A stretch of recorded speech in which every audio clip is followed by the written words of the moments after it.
We have a very full agenda for you this evening, and I would first like to give a quick introduction to all the folks that you'll see on your screen. And those of you that have your videos on, please give a wave when I say your name, because I'm going to move through the list rather quickly in the interest of time. So RDEK Board Chair Rob Gay, thank you for your support. Dr. Matthias Jakob, Principal Geoscientist with BGC Engineering. RDEK Chief Administrative Officer Sean Tomlin. RDEK Chief Financial Officer Holly Ronquist. RDEK Engineering Services Manager Brian Funke. RDEK Engineering and Water Resource Technician Kara Zandbergen. RDEK Protective Services Manager Fiona Durkle.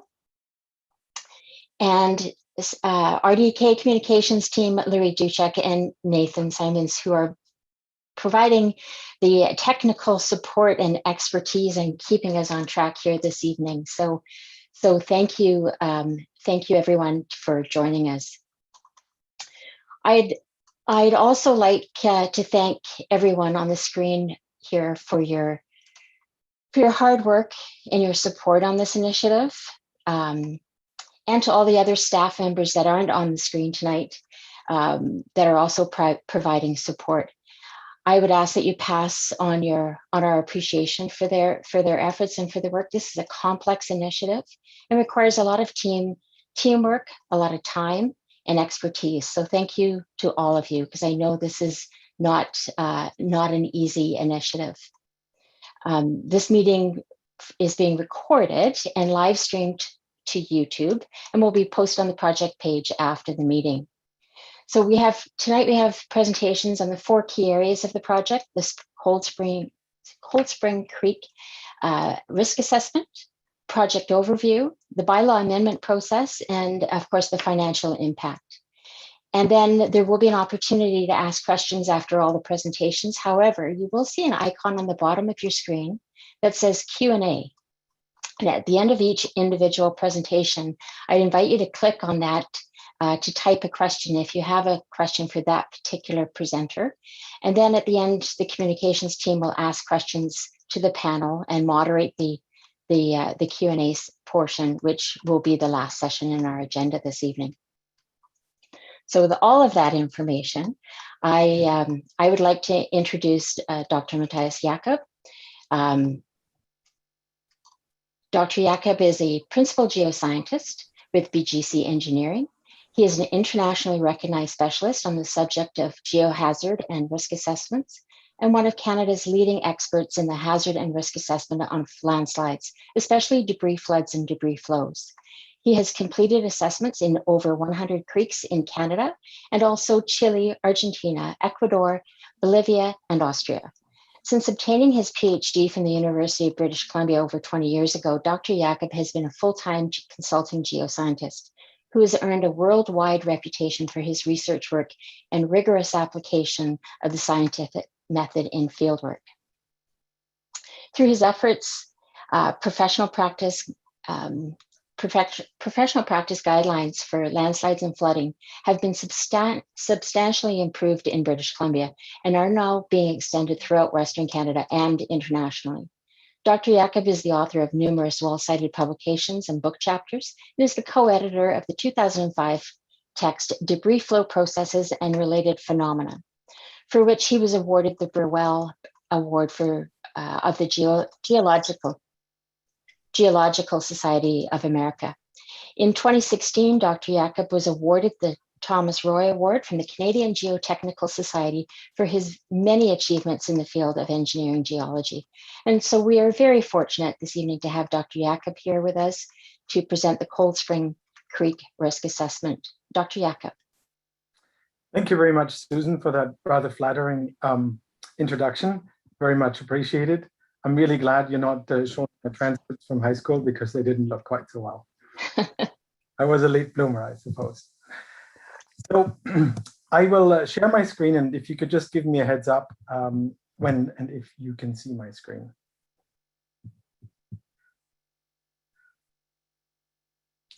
Yes, we are able to see it.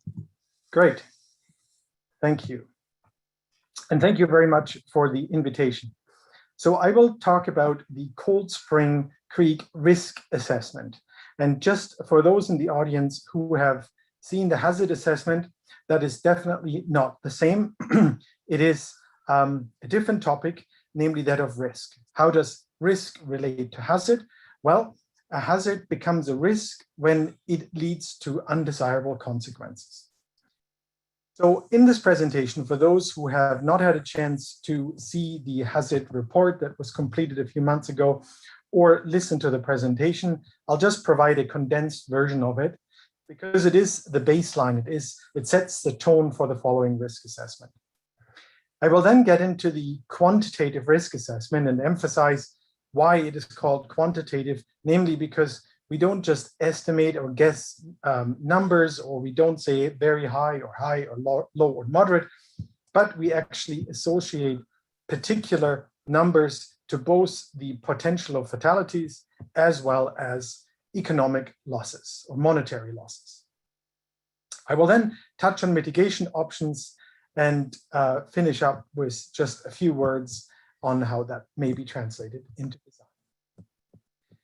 So one very important thing to stress here is that debris floods and debris flows both occur on Cold Spring Creek. Now, what many of you, possibly most of you, have witnessed are the much less destructive debris floods. We call those sometimes nuisance flooding because they don't result in structural damage, or in few cases in structural damage to buildings. They can, of course, clog culverts, erode road embankments, and so on. And these are typical signs. A lot of sediment being transported into existing catchment basins. The top left is the one at the very bottom of Cold Spring Creek. The bottom left one is the Fairmont Reservoir. And then little bridge crossings like you see in the top right being destroyed because those lock blocks are typically no match for vigorous debris floods, which are highly erosive. And of course, once a culvert blocks, then you have issues with roads being inundated. Now, it can look very, very different. And this slide is just really purposely a shocker, just to illustrate the fundamental difference between normal creek processes and even debris floods and these very rare debris flows. This is a development, a very dense development, and an old development as such on the north coast of Venezuela. People have lived there for a very long time, even before the Spanish conquistadores came to the land. But then in December of 1999, there was a very, very severe rainfall event, which led to not one, but numerous debris flows along that mountain front. And it killed over 10,000 people. One doesn't really know because registration wasn't particularly good in this case. And 65,000 people were displaced. Now, this isn't a comparison to Cold Spring Creek, to be clear, because the amount that it can rain in the north coast of Venezuela is infinitely larger than it could on Cold Spring Creek. But what it does emphasize is that just because in human history, one has not, in one's life's history, or in that of your neighbors, that an extreme event hasn't happened doesn't mean they cannot. They can. A good example, much closer to home, is in Canmore, Alberta, where on June 19th, so pretty much close to today, it's just a few days later in 2013, a significant rare debris flood occurred. So you see here a channel in the middle that is 7 to 8 meters wide. And in 2012, there was a very strong flood that took out a number of walkways that go alongside this creek. And the town of Canmore spent several $1 million to riprap the channel on both sides in various locations to stabilize the bank and to make sure that a repeat event cannot lead to more loss of trails and other infrastructures. But then pretty much exactly a year later, it rained a lot. It rained for 3 days with pretty strong intensities, but what was remarkable was the duration of the rainfall. And during this event, the creek widened from 7 to 8 meters to 60 meters, and in some cases even to over 100 meters, widened by eroding its banks and by filling in the channel with debris that came from the watershed. That event was completely unexpected. Nobody had forecasted that or predicted it. It led to severe undercutting of foundations on the sides and to $20 million just in losses to building and infrastructure along this creek, let alone all the other creeks in the area. It also, and you can see here on the right side, it also led to highway number 1 being, the culvert being blocked immediately at the onset of this debris flood. It then avulsing, meaning jumping out of the bed, blocking all lanes of highway 1 and then further highway 1A to our right, severing the railway, the Canadian Pacific Railway line, and essentially cutting off Canmore from traffic. So another good example that happened just about a year ago is Willox Creek. Willox Creek is located near McBride, which is a few hours drive from Prince George. Here, there were a couple living in this house here. You see the vertical, the bird's eye view right here on the left side, and on the right top side, you see the same building from a different vantage point. And this couple lived here for 35 years and had lived in the area for 50 years. They had never seen such event. They had seen high stream flow, they'd seen gravel moving down the creek and blocking a culvert, but nothing even closely resembling to this event. Now there's a bit of a good news story that even though the debris flow crushed the back of their house and filled the front of their house with debris, they were able to smash a window and climb out their home unscathed, and their neighbors helped them escape. But again, the emphasis is here. The thought of the residents in this area was that this is a very benign creek because it had never done anything in their lifetime other than minor debris floods, which clogged culverts and required maybe a few hours worth of cleanup. So I talk about debris floods and debris flows, and I really want to emphasize that those two terms are not interchangeable.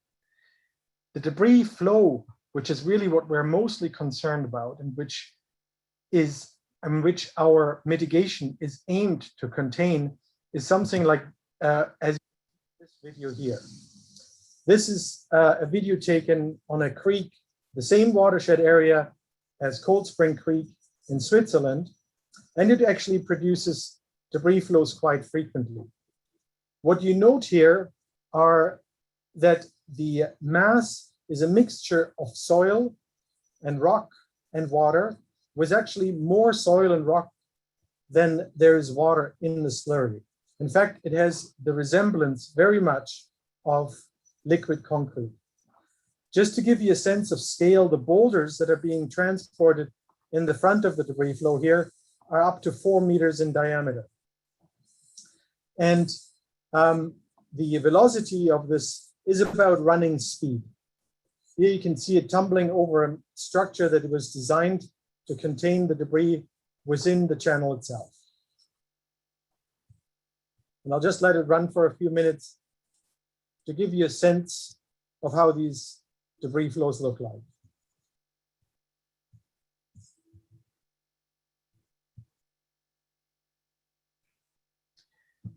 Good. Now, of course, some of you may be familiar with the debris flow that occurred on Fairmont Creek in 2012.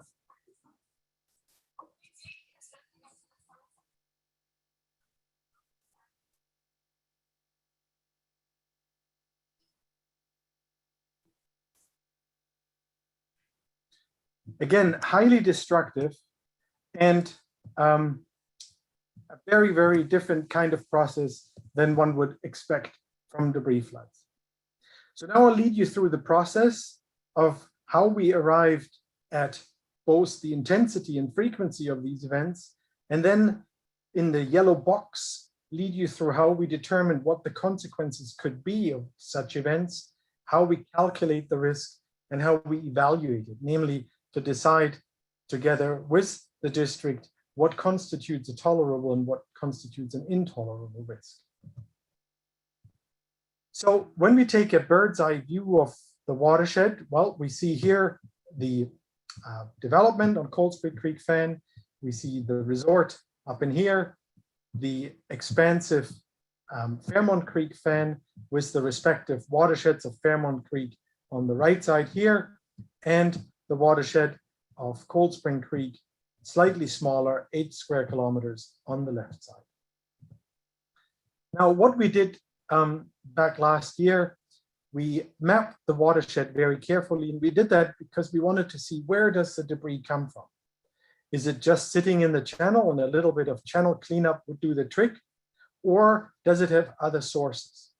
What you see here delineated in red and shaded, these are all landslides in weak rocks or soil, all of which are different states of activity, but all of which contributing sediment in one way or another to the system. So the story here is that there's an abundance of sediment that is being recruited from the watershed, either through slow landslide movement or through undercutting of creeks of the toe of these landslides, which destabilizes them. They then slip a little bit, more material gets taken off. And what I don't even show on this slide is the many talus slopes and little creeks that join from the upper watershed, all of which contribute tremendous amounts of debris to the channel. In fact, a watershed like Cold Spring Creek, we call a supply unlimited watershed, which means that there is a quasi-infinite amount of sediment readily available at any time to be transported down the creek. It really just depends on how hard it rains or snow melt or both to determine just how much debris could come down. As part of this study, the district and the resort was gracious enough to allow us dig big holes on various parts of the fan, these test trenches. And we did so because we were really curious, are we only dealing with the occasional debris flood that is a nuisance and is thin and is slow and can easily be cleaned up, or are we dealing with these much more destructive debris flows? Luckily, there were preserved old soil horizons that we were able to date with a so-called radiocarbon dating method, where you take an organic sample as little as 1 milligram, send it to a laboratory, in this case in Miami, and you get a date back. That allowed us to identify what process has acted on the fan and when it occurred and how expansive it was. Moreover, we carefully mapped every large boulder that we could find on the fan surface, realizing, of course, that not all of these boulders were placed there directly by former debris flows, but some were dug out through people's excavations and placed ornamentally in their yard. I'm standing here next to a particular large specimen near the fan apex. And that is a really stark reminder that these debris floods that you've seen in the past, they may be able to transport boulders the size of a head or slightly larger. But we have not seen events that transport boulders the size of the one I'm standing next to. Yet there is ample evidence of those boulders throughout the fan and in test pits. We also climbed up into the watershed to the creek and carefully measured cross sections of so-called levees that originate from these debris flows coming down in the past to reconstitute just how much of the cross section of a creek they occupied. We cored trees that were scarred by debris flows in the past to determine when the debris flow occurred. This is an increment bore that I'm drilling into the tree. We can extract these kind of bore cores and then count back the individual tree rings to the point of disturbance to determine just when that debris flow of that particular height or discharge occurred. Then, using all the data we had, field data, the empirical data, the computer data, we were able to construct what is called a frequency magnitude analysis. What this graph on the right side shows is how often events occur and how big they can become. The how often is answered on the right-hand lower part of the graph. And these are the return periods of events from 10 years all the way to 10,000 years. On the vertical axis, we provide also on a logarithmic scale from 1,000 to 100,000 cubic meter, the volume of debris that could be discharged during these events. Now, the events that you have witnessed, be it in 2013, in 2020, or the very recent one, they are down here. They're in the population of very frequently occurring debris floods. Now it seems almost every year they occur. So they transport a few thousand cubic meters, depending just how much it rains or how much snowmelt there is in accordance with the rain. The population that we're particularly worried about is the one up here. And the reason why I have different colored lines here is that we created a model ensemble of different methods that we apply. Who would believe one method? And that's pretty much analogous to the weather forecasts or hurricane forecasts. Neither Environment Canada nor the National Hurricane Center uses a single model in their predictions. They use a number of models, compare them, determine the uncertainties that are exemplified here by these error bars going up and down, and then join them to come up with their best estimate, still based on some judgment. So this population up here, they don't occur very frequently. We believe and have strong reason to believe that debris flows per se will only occur at a 100-year return period. Now, a 100-year return period, of course, does not mean they happen exactly every 100 years, but what it means is that there is a 1% chance of them occurring in any given year. So if you look at this graph and you were to ask the question, well, how big could an event be that happens on average every 100 years? You follow this axis upwards, and depending on which model you believe the best, let's say the middle one here, and then you read the volume on the left-hand axis. That would be 20, 30, 40, 50,000 cubic meter for a 100-year event. The 100 to 300-year event would be about 65,000. A 1,000-year event would be about 90,000 cubic meters. This frequency magnitude analysis, we then integrate in our computer models. So what we have modeled here is a relatively frequent occurring debris flood of the like that you have witnessed several times of those people who have lived, worked, or spent time on this fan. And what it shows here in the background is the shaded relief image, so the precision topography. And in the foreground here in blue color, it shows the depths color-coded here and the extent of flow across the fan, here crossing the highway, flowing through this gap here, flowing into the small basin that I showed earlier, and eventually ending up in the Columbia River. The flow depths is maybe ankle to knee deep. So nothing really to worry about on the right side here, other than, of course, nuisance flooding. And that nuisance can be quite aggravating if it fills up your driveways or possibly travels through an open door or window and requiring many thousands of dollars of cleanup costs. On the right-hand side, the same very model, only here it shows the flow velocities in meters per second. If you like kilometers per hour better, you multiply it by approximately 4. So it shows nicely that in the middle of the channel, the flows are faster. They travel at fast walking speed to slow jogging speed, versus outside the channel, they travel with walking speed. And that's pretty much how it looks like when it occurs. Muddy water, some sediment, some branches and twigs, and some gravel being shed all over the place. A very different story then are these debris flows. Here we show an event that is very rare. So a 300 to 1,000-year event. A 1,000-year event has only a 0.1% chance of occurring in any given year. This one has a peak discharge of 260 cubic meters per second. And I'll just toggle back quickly to make that point. Here we're talking about a 2 cubic meter per second. Here, 260. So more than 100 times larger peak discharge, and much, much larger than the peak discharge on the Columbia River at flood stage as it goes through Fairmont. The sediment volume, similarly, is infinitely larger of an event like this.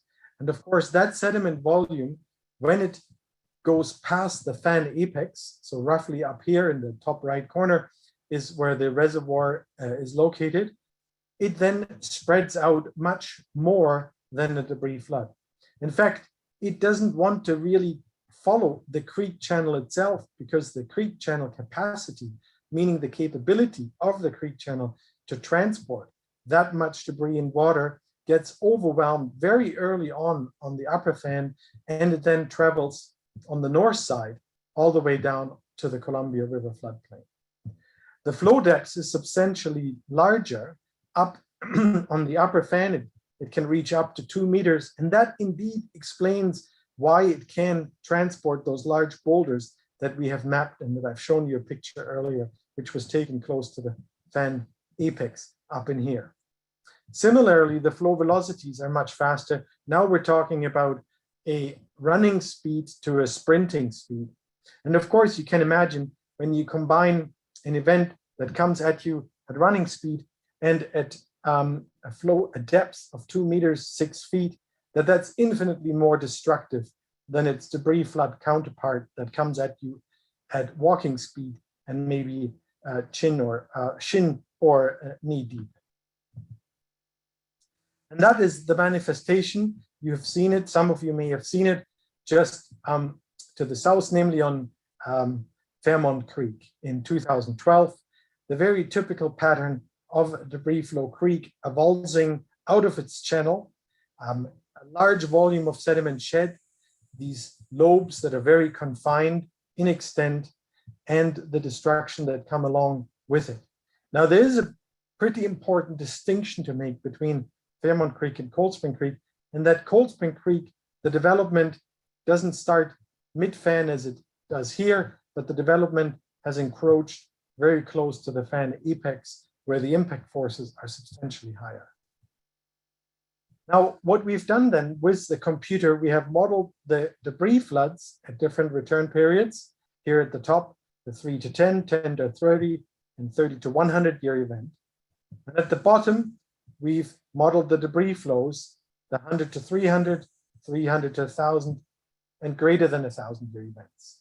And of course, you can see, and it's quite logical, that the larger the event, the further it travels, the more area it inundates, the more destructive it can be. Then for the risk assessment, we really need to understand just how destructive these events can be. Now, we can have an index of impact intensity, which is the velocity to the power of 2, the velocity squared times the flow depth. And we can extract that from our model and then associate that directly to the type of damage we can expect. These pictures that you see there are examples from the United States. They're not from Canada, but they give you a sense of what type of destruction you could expect for what kind of intensity expressed by the speed and the depth at which these events occur. Now, we have figured out what the chances that these debris flows will occur. We do need to understand what is the value of assets exposed to the hazard and what is the potential of damage or loss. And when we talk about loss, in this sense, we talk about loss of life and economic or monetary losses. The way we do that is as follows. This is just a little sketch we created to bring the point across. We need to know how often the hazard scenario occurs, and that is what was answered by our frequency magnitude analysis that I showed you. So that has a certain probability of occurrence. This P stands for probability, the H for hazard. Then we need to figure out well, what is the chance that the hazard that we're talking about, the debris flow or the landslide, actually reaches and impacts a home? Could it bypass the home, or could it stop before it actually gets to the home? That's the probability, again, the P of the spatial hazard. Then we need to ask the question, well, what is the chance that somebody will actually be in the house, in the home, when the event occurs? If it's a rarely used vacation home where people spend only a week per year there, that's a very different story from when it's a full-time residence. And as you know, on Cold Spring Fen, the residences are, some of them are vacation, some of them are full-time. So we took that into account. And then finally, we need to figure out, well, if the home gets impacted by a debris flow of a specific intensity or impact force, what in fact is the chance that people may die or injured when it's impacted? So as you can imagine, a house that is close to the source of the landslide would suffer much more damage and is much more likely to be impacted than a house that is on the more distal or far away portions. And then really we combine all that in an equation, and all the equation is it multiplies these factors together, and it does so for each one of the houses that we consider. Now, what we do then as a next step is we figure out what is the risk to each house, and then we contour houses that share the same risk values. So what you see here, and this is the unmitigated case, so the present state of risk on the Cold Spring Creek Fen, is that areas that are shaded in red, they have a risk of a person dying of 1 in 1,000. The orange shaded area is where people residing in these locations have a risk of 1 in 1,000 to 1 in 10,000. In yellow, 10,000 to 100,000. So what does that mean? I'll explain in the following slides, but I want to just give you a sense right away of how the risk would change with the proposed mitigation. So this map here shows the residual risk if we build the structure that is currently being entertained, with more risk reduction being possible through some design optimization. And I'll just toggle back and forth a few times, just that you can see by how much the risk would be reduced. For example, the red zone here would disappear altogether. The orange zone would be a lot smaller. The yellow zone would be a lot lesser in extent. And really, almost none of the Fen downstream of the highway would be affected at all by debris flows. The reason why there is still some colors here in even the mitigated scenario is that there's a finite amount of money and a finite amount of space to mitigate against these flows. And our job is to optimize designs to minimize the overall risk. There never is such thing as total risk reduction. That is something that is realized not just here in BC or in Canada, but really by everybody in the world. And it is a practical limit that needs to be acknowledged. Now, what do these risk values that I just talked about actually mean? 1 in 1,000 chance of dying, 1 in 10,000 chance of dying. Well, let me first start with, there's a fundamental difference between voluntary risk and involuntary risk. The voluntary risk is something like this, paragliding, which is one of my hobbies. I get up a mountain, fly down it, and I realize it's somewhat risky. It's not as risky as base jumping or anything crazy like that, but there's some risks involved. But the benefit for me to soar across mountain peaks outweighs the risks. But nobody's forcing me to do that. I do so voluntarily. The involuntary risks are very different. Those are the risks you're exposed to day by day that you can or cannot very well influence. And here is some important data to juxtapose. For example, a motor vehicle, the chance of dying in a motor vehicle accident for Canadians is roughly 1 in 10,000. The chance in the US of dying of COVID-19 is about an order of magnitude higher, or 1 in 1,000. The chance of gun violence, this is not Canada, this is United States, is roughly 1 in 50,000. Landslides in the United States, if normalized for the entire population, the risk of dying in a landslide is extremely low, as is the risk of terrorism in the United States. Yet trillions of dollars are being spent on avoiding terrorism, but that's a completely different story. What is important, though, is that this threshold, the 1 to 10 to the -4, which means 1 in 10,000, is the one typically acknowledged as the one that separates tolerable risk from intolerable risk. It is also the lowest risk one faces in one's life, namely when one is somewhere between 5 and 9 years old. And that's globally accepted. In Switzerland, for example, or Hong Kong or other places, the rationale for landslide mitigation is that the risk by a landslide in a specific location cannot be grossly greater than that of a child dying or somebody dying in a motor vehicle accident, which is a risk that all of us are taking on a daily basis. The risk profile on Cold Spring Creek spans the entire spectrum of what I've just told you. So the risks essentially go from very, very low, 1 in a million on the very distal parts of the fan to beyond 1 in 1,000, closer to the fan apex. So what we determined so far is the risk to individuals. That was the calculation I showed you earlier. And then we contoured that to create these risk maps in color.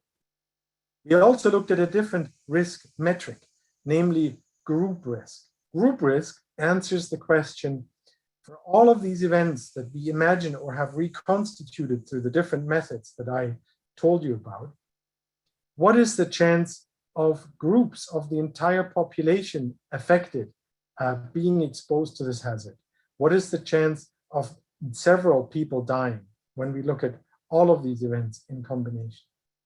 So this time we don't look at just a single event and sum them, we look at all of the events that could occur and we plot it on a different kind of graph that you can see on the right side here. Here we juxtapose the number of potential fatalities against the probability of such fatalities. And there is a thing called a projection, a reference line or orientation line that roughly separates what society considers as acceptable risk or unacceptable risk. The unacceptable risks are in the top right corner, the acceptable ones are at the bottom left corner. So we did that exercise for Cold Spring Creek as well, and this is what we found. So again, bottom axis shows the number of potential fatalities for these events occurring, and on the vertical axis, the frequency of that happening. Here is the reference line that separates the unacceptable risks above the reference line from the tolerable risks down here. Now, what we did is, rather than drawing a fixed line, which is misleading because it instills the sense that we are very precise about our calculations, and precision we do not have. So we exemplified the error by drawing these bubbles. And these bubbles here show what the baseline risk is on this particular creek. Now, these lines that crisscross this graph are different creeks that we've studied in great detail elsewhere in British Columbia. And they show that the risk that we identified on Cold Spring Creek is well within the risks of these other creeks. So it isn't much higher, but it certainly isn't much lower. It also allows us to evaluate how this so-called group risk would change with mitigation. So we're going from the orange colored bubble in the middle here with the basin as we plan it to here, and possibly with some design modifications and optimizations to here. So this is a fundamental and very, very substantial risk decrease should we be able to, and it very much looks like it, build the structures that we imagine and are designing. So here's an example of how the same system was done for a large creek in southwestern British Columbia, located just north of Squamish. So we did the same thing. We did this group risk analysis, and this orange line you see here, not a bubble, but just expressed as a line, shows the risk profile. And the regulators there decided that this risk must be mitigated, especially since a developer wants to put a sizable development on this alluvial fan. And to do so, and the only way how the developer would be allowed to do that would be to construct a very sizable structure, as shown on this artist rendering. Now, this structure here would be substantially larger, probably 3 to 4 times larger than we imagine at Cold Spring Creek. So don't get too shocked by the dimensions that you see here. Now, debris flow and debris flood mitigation is really nothing new to British Columbia. And there's a number of structures, and I just show you here a small selection of those that have been built over the years. Here in North Vancouver, a fairly tall structure of similar dimensions that what we imagine for Cold Spring Creek, was a specific outlet structure that may or may not look like this for Cold Spring Creek. Another one is here on Fitzsimmons Creek in the town of Whistler, prone to debris floods.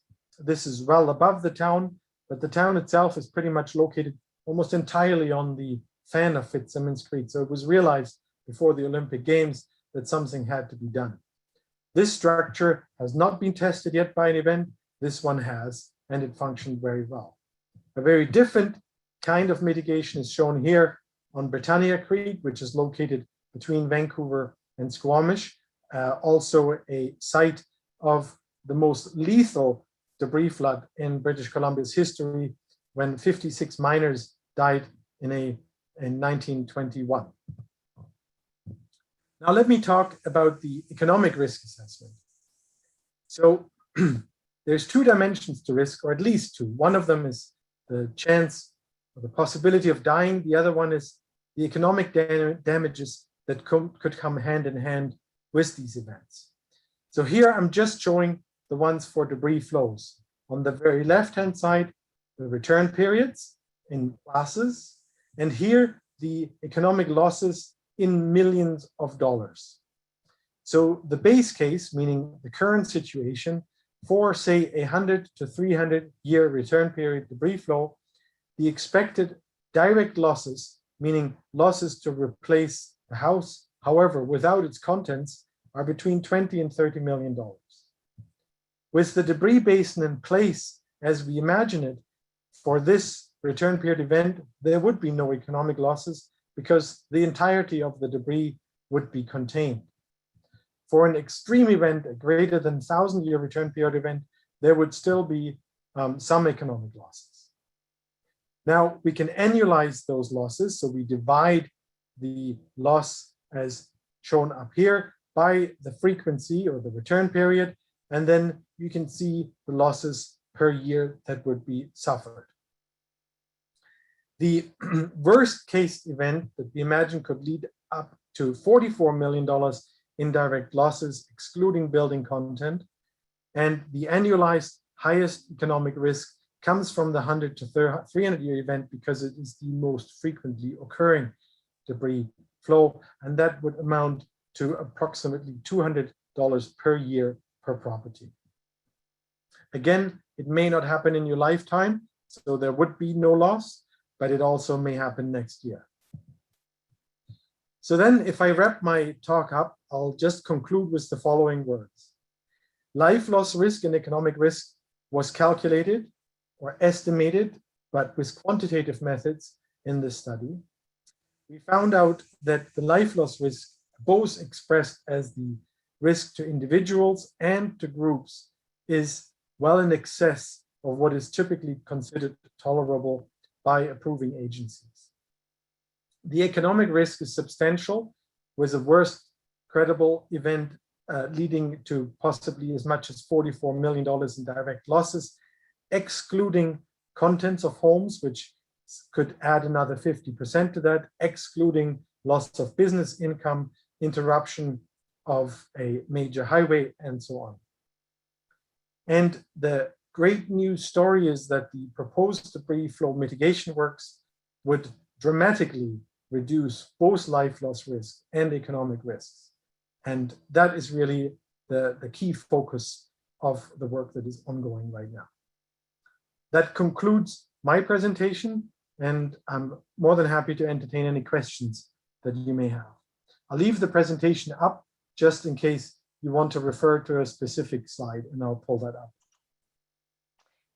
Dr. Jakob, we are doing, oh, sorry, Director Klovchuk, we're doing okay. questions at the end. So I have stopped the screen share on your presentation, Okay. but we can certainly bring it up at the end if there are questions that we need to put it back up for. Thank you. Great. Thank you, Larry. And thank you, Dr. Jakob. So our next presenter is Kara Zandbergen, the RDK engineering technician and water resource technician. Kara is the lead on the Cold Spring Creek debris flow mitigation project. She has been a member of the RDK's engineering services team for several years and has worked extensively on flood-related projects, including the Fairmont Creek debris flow mitigation project, Hill Road Dike in Area A, and numerous others. She's also one of our incident commanders during flood and debris flood events, so you probably, some of you may have seen her in Fairmont over the last month or so. So Kara, if you could please begin your presentation. Thank you. Thank you, Director Klovchuk. Larry, are you able to, there you go, thanks.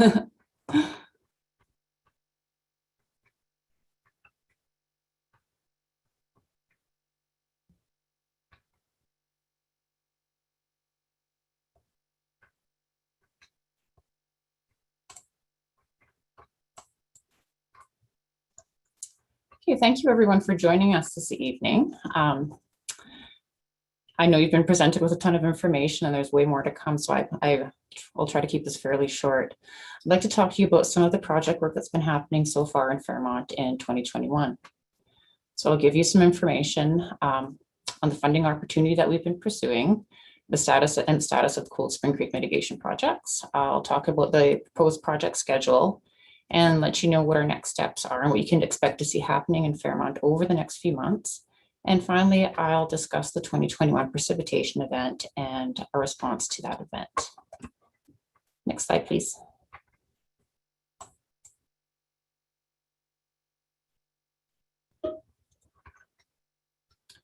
So our Cold Spring Creek debris flow mitigation projects are currently separated into two projects. We have the phase 1 project and the phase 2 project. So the phase 1 project, which is the debris net, that we've spoken of previously, is being funded through the UBCM structural mitigation program. So we've received funding from that program for $750,000, which is the max available from that program. We have community works funds allocated to the project for a value of $475,000, and service area reserves have been contributed to $150,000 for a total of $1.375 million. Now the phase 2 project is much larger at just under $10 million. In December of 2020, a funding opportunity was announced for infrastructure projects that are intended to address the risk of flooding and flood-related hazards, including debris flows. This opportunity would provide up to 100% funding for projects up to $10 million in value. The timelines associated with both the funding application and the project delivery were really aggressive. But ultimately, we determined that this was way too good of an opportunity for our community for us to pass up. We submitted an application for a project on Cold Spring Creek with an estimated value of just under $10 million. Our project was based on a preliminary design by BGC. And this project would work with the phase 1 project to reduce the residual risk in the community from Cold Spring Creek debris flows to a tolerable level. The application for this was submitted in early January, and we're currently working with the provincial and federal governments to formalize funding details for this project And a public announcement will be made when the funding agreements for the project have been finalized. Next slide, please.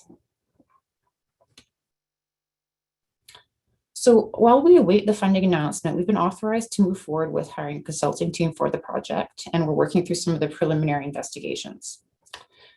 So on that note, we issued a request for proposals for engineering services for this project in April, and the contract award to McElhaney was approved at the May board meeting. Now, for this large phase 2 project, I've included a picture just to illustrate kind of some of the main components. And you'll probably recognize this from Dr. Jacob's presentation. This was one that I felt was kind of relevant to our project for a couple of reasons that I'll get into here. There's 3 main components to the structure that will be built as this project. Now, the first big component that most of us are going to see as the most significant component is a large earth-fill berm and the debris basin behind it. So the berm will have a steel rack and concrete outlet structure that would retain debris and allow water to pass through. And that would be the steel rack that you can see on here. This is just an example of what it could possibly look like. There's many different forms it could take. This barrier would be located just downstream of the current Cold Spring Creek Dam and reservoir. And this location was chosen based on geology and topography to ensure that we'll get the maximum amount of storage behind the reservoir, or behind the barrier, sorry. There'll be a detailed geotechnical investigation prior to the detailed design to confirm the suitability of this location with regards to the foundation soils. And I'll talk about that investigation a little bit. The second important component of the project is a deflection structure, which will deflect debris floods into the basin and allow normal flows to pass into the reservoir behind the dam, so the dam and reservoir can continue to function. The third component is the outlet channel of the structure, which will be carefully armored to prevent channel erosion. So one part of this picture that I liked is that it's actually fairly similar in size to what we'll be building in terms of height. We're looking at a structure that's roughly 12 meters high. So this kind of 12 meters sounds huge and a little bit overwhelming, but I think when you look at this picture with the person there for scale, it helps a little bit. Next slide, please. So the phase 1 project is the debris net. So we've been working on this project, and this would be located a little ways upstream of the Cold Spring Creek Reservoir. So this would retain approximately 10,000 cubic meters of debris. It would be very similar to the picture on the slide here. And it would be about 40 meters wide and 6 meters high. Now, an option that we're exploring right now with the funding agencies and our consulting team is whether we should proceed with the net and the large basin, or whether there might be an opportunity to combine the funds into one slightly larger structure that would provide the same amount of containment. So that discussion's ongoing, and I hope to be able to update the community in the next couple of weeks on how this project's going to proceed. There's pros and cons to both having 2 separate structures and to having one structure, but ultimately the goal for us is to use the funding available to provide the maximum level of protection for the community. Next slide, please. So this slide shows the proposed schedule for the phase 2 project as we kind of await the funding announcement. So this summer, we'll begin the Indigenous consultation. We'll start the geotechnical investigation and embark on the preliminary design. As early as next week, we'll be starting with the geophysics investigation, and then there'll be drilling and test pitting planned for mid to late July. So these activities will be taking place in the project area, kind of surrounding the current reservoir, and they shouldn't really disturb the community. They'll be fairly low impact to the site in general. For the geophysics investigation next week, we'll send out an email with a bit more information just prior to that taking place. You might hear a few loud bangs during this, but other than that, you probably won't even know they're around. The preliminary design will be followed by the detailed design this fall. And I guess I just want to point out that this design is going to be reviewed by an expert technical panel as a team moves through the process. This is a fairly common and good practice for a project of this size. In the winter of 2022, we'll be submitting applications for the regulatory authorizations and tendering the first construction phase. So as part of this project, we are expecting to need to relocate some of the community infrastructure, such as water mains. We'll have to build an access road and prepare the site, and we're proposing to tender this part of the project in the winter and have the construction take place in the fall of 2022. In the winter of 2023, we're planning to tender the remainder of the project, which will be the construction of the barrier and related components, and that construction will occur in 2023 and be completed that same year. The phase 1 project is currently in the regulatory approval stage, and we have just paused it briefly while we determine the best course of action for that project and funding. Next slide, please. So recently, we've had some action on the Cold Spring Cred watershed and Fairmont watershed, and I don't think this presentation would be complete with some discussion on that. So as you are all well aware, overnight on May 23rd, 24th, there was a significant precipitation event in the Fairmont area. Had about 49 millimeters of rain fell over 24 hours, with much of it falling over a 12-hour period. And in our mountainous area, that is a lot of rain. As a result of this precipitation, which was a rain and snow event, there was debris deposited in the Cold Spring Creek Reservoir and the Fairmont Creek debris basins. This reduced the capacity of the basins and thus reduced the community's resiliency to future debris flow or debris flood events. So this event, which of course created saturated soils, and then combined with a forecast of really warm weather over the next few days, and just generally unsettled weather this time of the year, prompted the regional district to make the decision to issue evacuation alerts for the moderate to high hazard areas defined for both creeks. We were really fortunate in that the physical impact on this community from the event was pretty minimal. The debris was contained above the community, and the culverts through the community were well maintained and were able to handle the flows. So in other words, everything functioned as intended. Now, later that week, after very warm weather and rapid snowmelt, there were some extremely high flows in Dutch Creek and the Columbia River. These flows were high enough to require an alert to be issued for the Dutch Creek RV Resort, and an early morning evacuation order had to be issued for the Spruce Grove RV Park. So this evacuation was carried out by the RCMP, the Windermere and Fairmont Fire Departments, and the Columbia Valley Search and Rescue.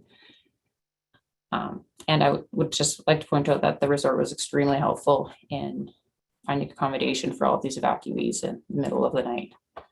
This evacuation order has since been downgraded to an alert, and the alerts for both of the RV parks are still in place right now. Next slide. So after the event occurred, we were of course eager to clean up the debris and restore capacity above the community.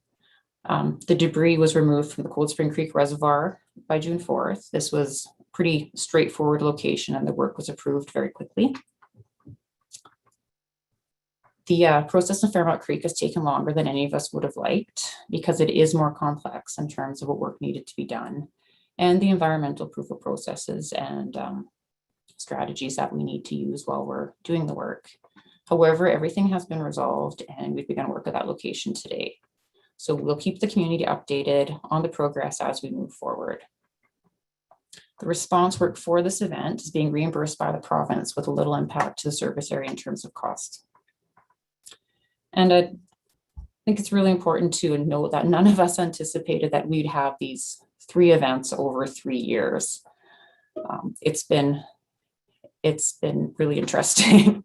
The RDK, however, has a really strong working relationship with Water Stewardship and EMBC, and we're continuing to work on refining and improving our processes so we can continue to respond better and improve our responses as we move through these events.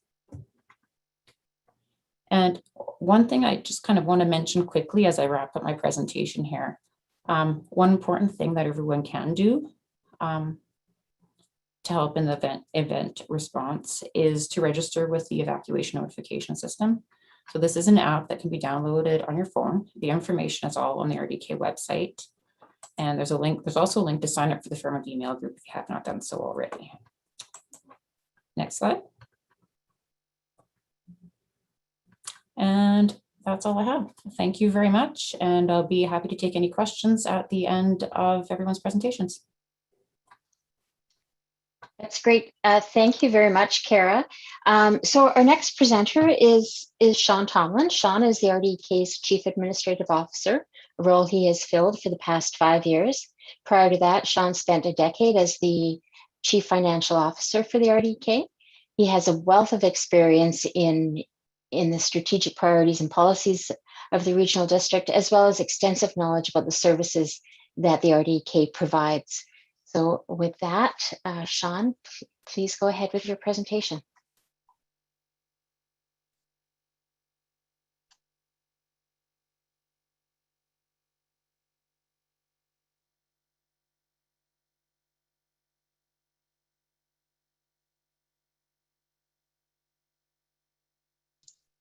Sean, you're mute. Your mic is muted.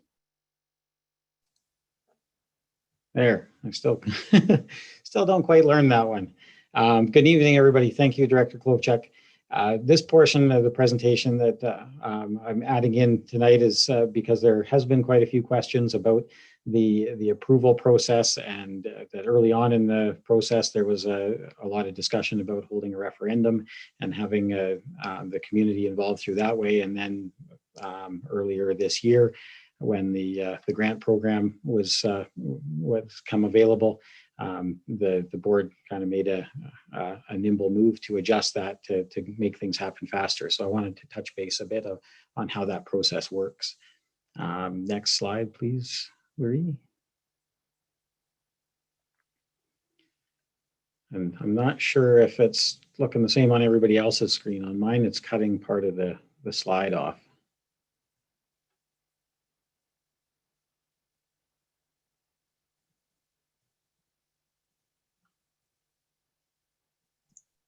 Sorry, Sean, my apologies. It's missing the left-hand side and the top, most of the header, and yeah, and a little bit on the left. Kara started the same way, and it seems to somewhere early on it seems to have fixed itself, but I'm not sure. Yeah, hers came into view in the second slide. I'll just see if I can just push the slides forward and see if they. On my screen, they're showing full screen, so. Well, maybe if you would like to just, if you can just bear with me for a moment, I'll just stop the screen share and I'll just restart it. But if you'd like to continue, I can catch up. Sure.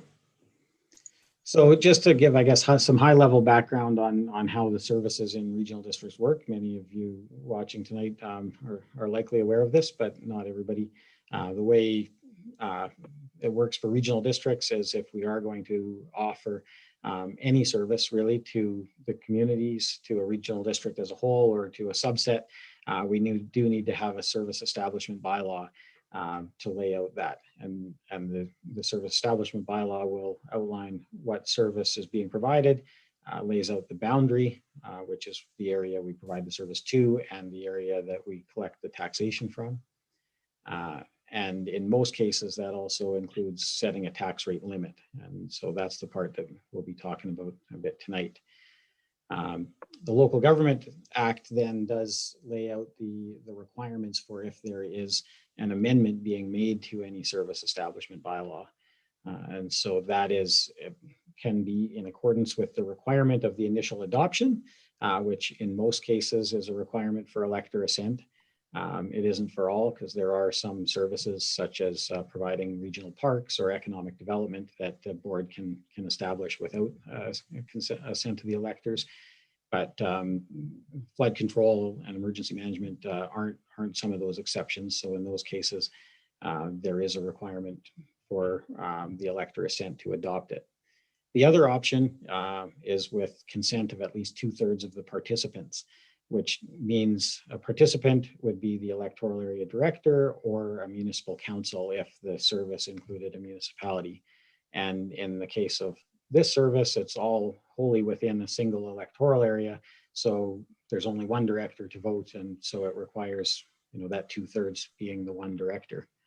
And that is a decision made at the discretion of the entire board as to which method would be used for that approval.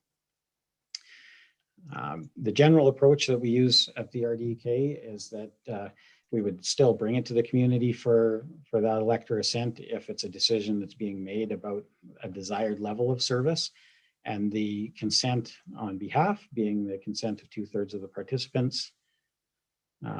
We just moved to the next. Okay. Would be used if there's an amendment needed in order to continue providing the existing service, which sometimes occurs, or if there's an imperative or determined level of need that the board feels that that is the decision that it should be made to go ahead through that process. In either case, the minister has the ability to override and require elector assent, and any change to the bylaws do require the approval of the inspector of municipalities. So there's provincial oversight to ensure that they deem the method chosen to be appropriate as well. And the final bullet there, long-term borrowing. Anytime we're going to be borrowing money for a repayment period over 5 years, that requires elector assent. And so that was a big part of where the expectation of this one was early on, that it would need the elector approval, is before this funding opportunity came available for potentially 100% funding. We were anticipating needing to have to borrow over the long term for a community contribution to whatever mitigation project we were able to undertake, which at that time we were expecting it to be over several phases. Next slide, please. So a little bit of history on the bylaws that we have in Fairmont. Originally, there was 2 separate service areas. They were both established in 1996. We had the Fairmont Creek Flood Control Service, which was adopted by a petition of the property owners. So going back to the requirements of the initial adoption. And that service area was quite small and had a taxation limit of $4,000 per year. And then we had the Cold Spring Creek Flood Control Service, also established at that time, and it had a tax rate limit of $10,000 per year. So not a lot of money being collected. And with some of the events that occurred in the last decade, it was clear that more work was going to need to be done, and more funding than that was needed. So back in 2014, the Fairmont Creek Flood Control Service area and that establishment bylaw was amended. It was renamed at that time because it was no longer applying to just Fairmont Creek. It was renamed the Fairmont Flood and Landslide Service. And so I did see there was a question about the references to landslide about the meeting tonight. And so the reason for that is the service area is formally named in the establishment bylaw as the Fairmont Flood and Landslide Service. That was the terminology that was being used at the time. In retrospect today, perhaps debris flow or debris flood or something to that effect might have been a better description, but that's the name in the bylaw currently. So part of that amendment was to increase the boundary of the service to include the entire community, recognizing that the impacts were much larger than the small service areas that had originally been set up. And the taxation limit was increased from the $4,000 in the bylaw to 20 cents per thousand, which at the time was adequate to raise about $75,000. So it was a little over a 5-fold increase from the combined $14,000 on the 2 service areas to a maximum of $75,000 at the time. And that amendment was adopted in the same way as the most recent one, using the director's consent on behalf of the electors, recognizing that there was a need, that the amount of taxation that was established wasn't going to be enough to deal with events that were coming. And next slide. So just to outline what that need for that increase was that influenced the board to make the decision to look for director consent. Starts with just a changing expectation in terms of the increased magnitude and frequency of events. When that service was established, even in 2014, the expectation was that we'd be able to work with taxation of about $50,000 a year, and that would be enough to cover the regular maintenance on the mitigation works, as well as allow to set aside some funds for future mitigation projects. So really there was a much more optimistic outlook, I guess, than what we are now after having seen these events happen 3 years in a row, as Kara was just referring to. And so within that, just the money spent on the responses in the last couple of years. So following the 2020 event, there was an outstanding $131,000 of expenses that need to be paid from the service area, that the funds aren't there. So we need to be repaying that back, as well as $150,000 the earmark to be put towards the phase 1 project, being the net that Kara was discussing. So there was a need for the tax rate increase, even just to meet those existing obligations. And then looking forward and the apparent likelihood of much more regular events and clean out. And as I've got in brackets there, hopefully it's not every year with the question mark, but for the last couple of years, it has been. And then the other piece of it that really swayed the decision in the direction of director consent was the potential for significant grant funding. When that grant program came available with the application deadline in January, with the potential of 100% funding of up to $10 million was the application limit. And this application that Kara and the engineering team scrambled to submit was for $9.7 million. And that was an opportunity that certainly couldn't be passed up if we're trying to get that amount of work done in terms of mitigation on Cold Spring Creek.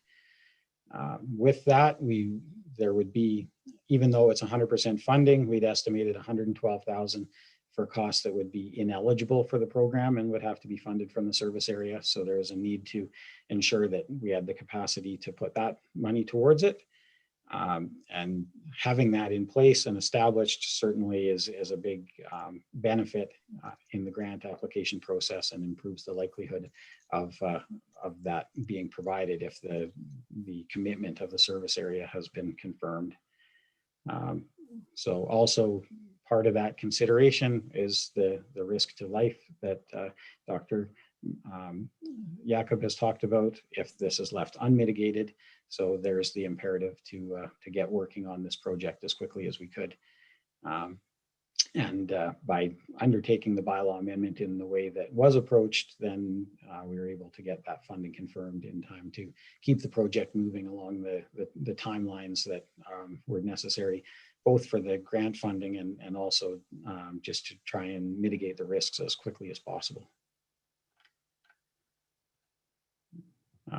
And that is my quick summary of the approval process. That's great. Thank you very much, Sean. So our next and final presenter is Holly Ronquist, RDK Chief Financial Officer. Prior to taking this position with the RDK, she was the City of Kimberley's CFO for several years, and we're grateful to have her here with us tonight to share her expertise and provide us with an overview of the financial aspects of Fairmont Flood and Landslide Service and the Cold Spring Creek project. So Holly, take it away.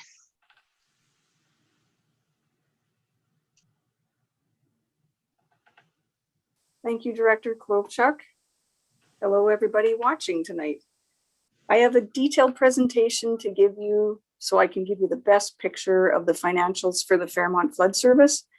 And Laurie, should I share my screen, or do you think you want to just bring up the presentation? Whatever you're most comfortable with, Holly. I did save it in a different format just in case we had that sizing issue that we've had on the last couple of presentations, but I believe it should be fine if you're more comfortable sharing from your side. Okay, let me give it a shot here.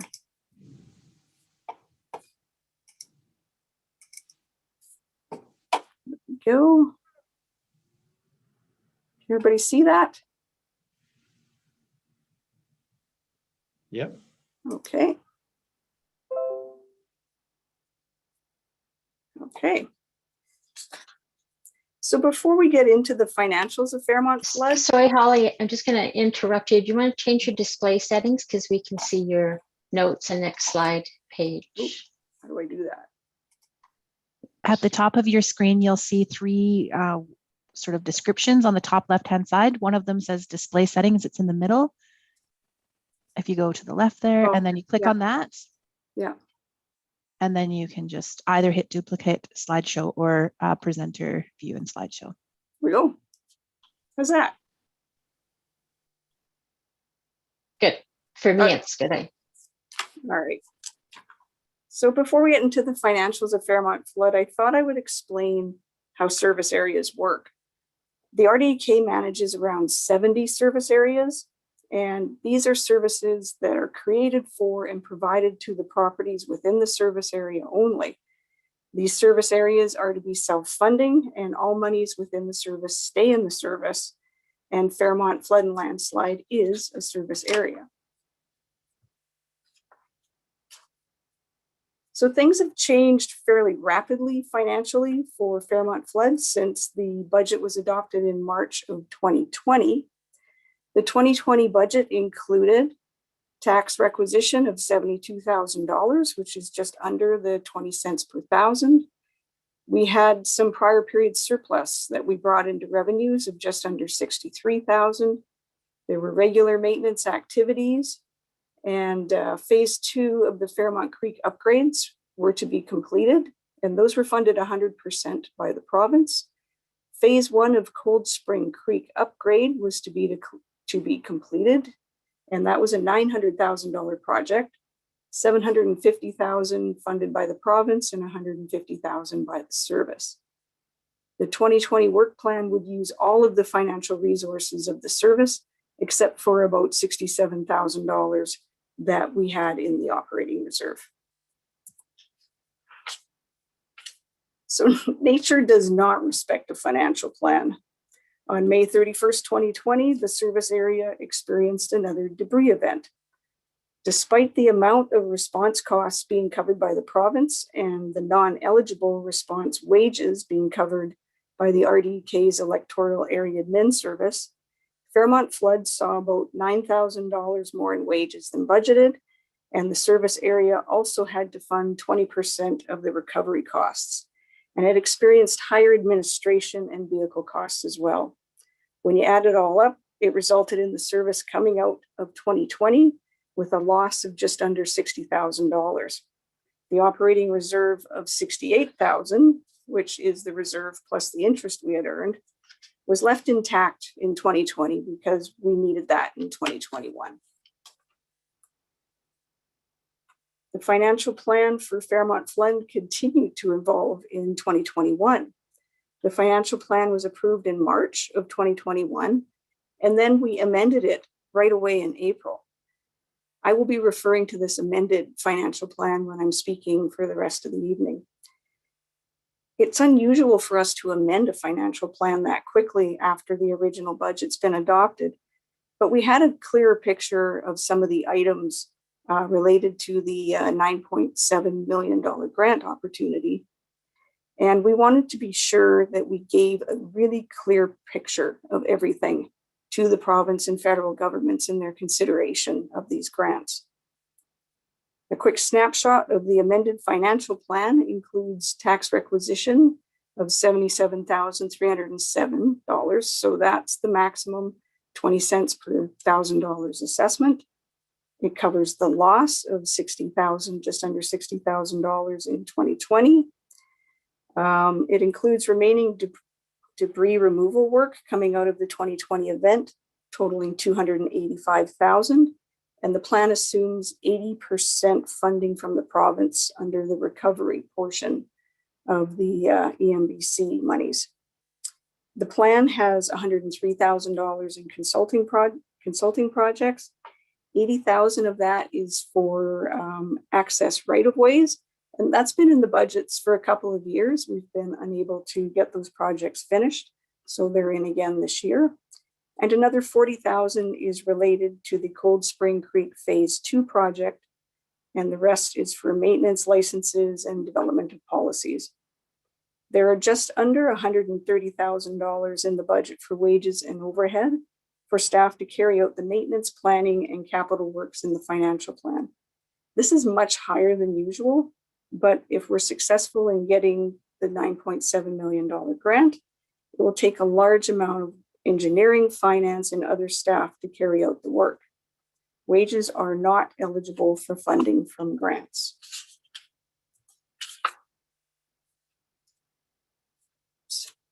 So, sorry, previous. I'll just leave it there. So this year we'll complete the upgrades to Fairmont Creek with $51,514 and from the province and $13,000 from the service. And that's to complete the early warning system. So it's pretty clear that the tax expected of just over $77,000 is inadequate to cover all of the above. So we'll be utilizing $67,901 from the operating reserve and taking on $131,000 in short-term borrowing, which must be paid over 5 years. So getting to the large projects in the financial plan in 2021, we have the completion of phase 1 Cold Spring Creek upgrade. The budget for this project's been increased from $900,000 to $1.375 million, of which there's just under $1.25 million remaining to be spent this year. The $475,000 increase in the budget will be funded through a grant from the Community Works Fund. So this is gas tax monies that the electoral areas receive, and Fairmont Flood was successful in getting approval from the electoral area directors, and they did so in recognition of the importance of the mitigation needed.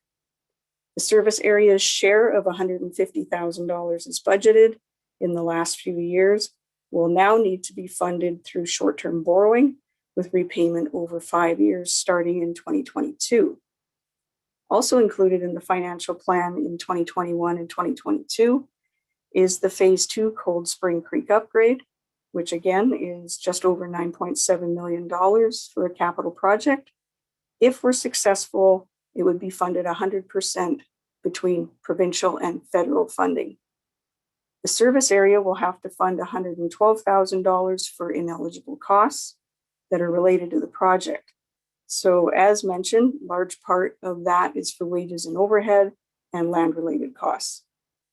This will need to be funded through short-term borrowing and repaid over 5 years as well.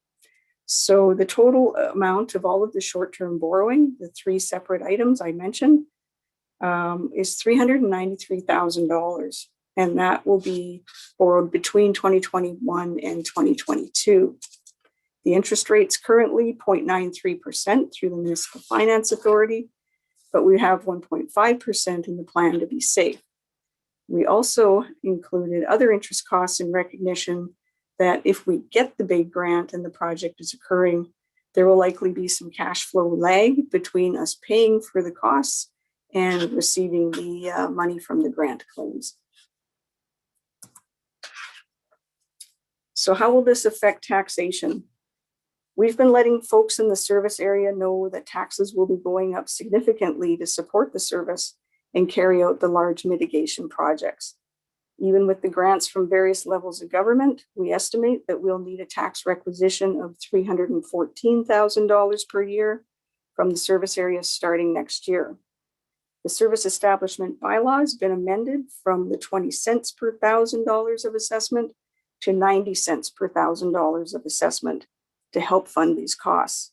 The estimated tax on the average residential property valued at $362,526 in 2021 is expected to go up from $76 to a $308 tax. So that's a $232 increase, which is 305%. You may have noticed that I said from 2022 on. So even after the short-term borrowing is paid for, we will need to increase budgets for debris removal and maintenance of structures, and hopefully put some monies into operating reserves to help balance the budget in years of high expenditures. In 2021 assessment and the subsequent tax calculations, residential properties in the service area funded 86% of the taxes, and all of the other classes combined funded 14%. That's because the service area has a high number of residential properties, compared to the other classes. The province regulates how much more the other classes pay compared to residential, and we call that a multiple. So businesses pay 2.45 times the average residential, utilities 3.5 times, and industrial 3.4 times. Fairmont Hot Springs Resort has a mix of residential, recreation, and business properties. And with that, they pay 10% of the tax requisition for Fairmont Flood. And that's based on the 2021 assessments. So will taxes go beyond the 90 cents per thousand in the future? I really don't know. That depends on many variables and events. And I just don't have a crystal ball. All I can say is that the RDK works hard to minimize the cost to the service area.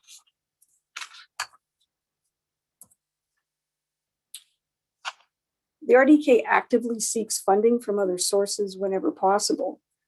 You don't see the full picture from the budgets and actuals in the financial plan documents for Fairmont Flood, because when there is a flood or debris event, the provincial funding through EMBC is treated as an accounts receivable. And what you also may not know is that staff wages related to an event that aren't reimbursed by EMBC are paid for through electoral area admin. So to demonstrate the amount of funding that Fairmont Flood Service has received over the last 6 years, I've created this table. So this does not include the $9.7 million grant application we're hoping to get. So as you can see, it's quite significant. Funding from the province means all taxpayers in BC. Funding from federal means all taxpayers in Canada. And funding within the electoral area admin means all taxpayers in the rural areas of the RDK, including Area F. So adding up taxation for Fairmont Flood plus the amount of the short-term borrowing coming up, not including the portion for the potential $9.7 million project, is just over $720,000. So this concludes my presentation for tonight, and thank you for your patience. Thank you very much, Holly, and thank you for doing such a great job explaining that. So before we get into the Q&A, I just want to take a moment to acknowledge those members here that are watching tonight and from the community, and those that couldn't join us, but I know are going to be viewing this video on the Engage page at a later date. But I just want to acknowledge those of you who have engaged with the RDK and myself on this project and let you know how much I really appreciate the constructive discussions that we've been able to have with you. So with that, this is now the opportunity to ask questions of any and of all of the presenters. There are 3 ways to do this. There's the Q&A tool. As I described earlier, you'll see the icon at the bottom of your screen that says Q&A, and you can click on that and type in a question. And then Laurie and Nathan will moderate those questions to the panel. We also have the raise your hand option. You'll see a little yellow hand icon at the bottom of the screen. If you choose this option, the communications team will be alerted that you have a question. Once it's your turn to ask, you will be moved into the meeting screen and will get a prompt to unmute your microphone so that you can ask your question. If you're not familiar with muting and unmuting or have not tested your equipment in advance, we do recommend that you use the Q&A tool instead of the raise hand option. And for those of you that are phoning in, because I see that there are a few of you, you can ask a question by hitting *9. You may be prompted to unmute your line before asking your question once it is your turn to ask. Questions will be answered live. However, they will also be recorded and added to the Q&A section on the project page for people who are reading to read following the meeting. If you have any questions after the meeting, the project page has contacts listed on it, so you can always email the team or ask your questions on the Q&A tool on the Engage page at any time that's convenient for you. So with that, I'm going to turn you over to Laurie and Nathan, who will moderate the Q&A and manage all the technology. Thank you, Director Klopchak. So the first question is for Dr. Jakob, and I believe it would be Dr. Jakob. It might also be Kara or perhaps Manager Funky. So do debris floods and flows primarily happen in the spring? Good question. Depends very much on where you are. I suppose you're referring to your region. And the answer seems to be that yes, you have this phenomenon called the June monsoon, where due to a number of meteorological factors, there are typically quite unstable air masses this time of the year, sort of mid-May into July, I believe.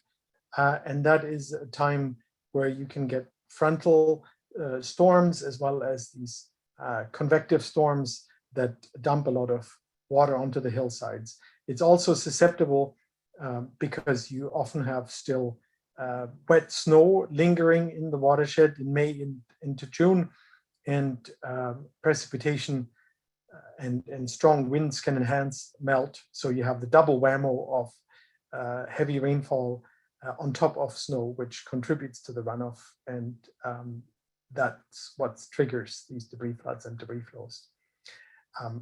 I cannot ascertain that they cannot occur in any other parts of the year. Of course, they're extremely unlikely in the winter because it's too cold and there's snow on the ground, but it's not impossible that there could be a fall storm that triggers debris floods or debris flows. Thank you, Dr. Jakob.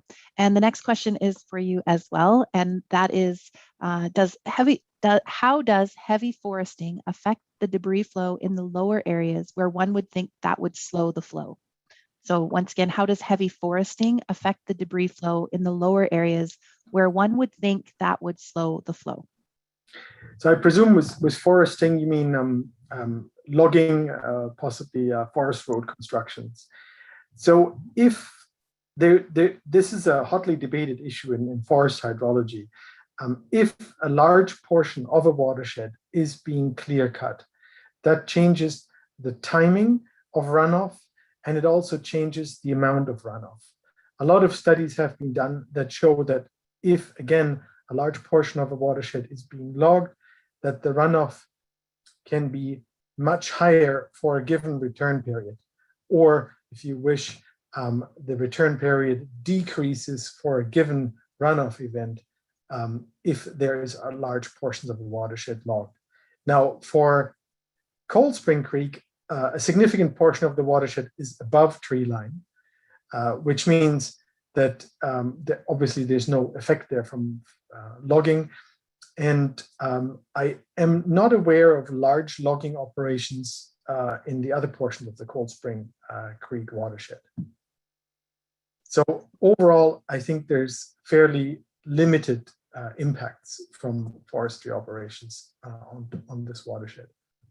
And just in case we were interpreting it to the opposite, what would it, because Cold Spring Creek is heavily forested, would that have a contributing factor in slowing the flow down? The fact that there are so many trees. Forested. Okay, so I might have misunderstood. Yes. Yes, so having a forest cover is very beneficial because the forest itself, both through the tree canopy as well as the duff layer below, they act like a sponge. They intercept water in the tree canopy where it can evaporate. The tree also evapotranspirates, which means it takes through its root horizons water out of the soil and into the air, which diminishes the amount of soil water that can trigger landslides and enhance runoff. And that's particularly relevant when and if there is a major forest fire, a wildfire, because then the effect is similar to that of logging, more severe, because not only do you remove the tree cover, but you also create or could create these so-called hydrophobic soils that are becoming very water repellent, and that can enhance runoff as well. So maintaining a healthy forest cover in any watershed is a good thing. Thank you. I believe the next question will be best directed to CAO Tomlin. And the question is, has this information been shared with the insurance industry, and can we expect Dr. Jakob's report to be reflected in our insurance premiums? Sure, I can, I guess, try to answer that. I'm not aware of any process existing whereby localized risks such as this are reported to the insurance industry. So I would expect that generally premiums will be more impacted based on if there are patterns of claims. And so if there were events that were impacting property over a number of years, then that would, I imagine, play into it. But I certainly can't claim to have a full understanding of how the insurance industry works and how they assess all those risks. But I would think it's more so the claims than the report that would drive it. Thank you, Sean. The next question may be for Kara or possibly Manager Funky. Was it the RDK or BGC that believes the Tetra Tech Global Engineering Leader Hazard Assessment was understated, and have they been informed of this statement? So I'll just repeat that. Was it the RDK or BGC that believes the Tetra Tech Hazard Assessment was understated, and have they been informed of this statement?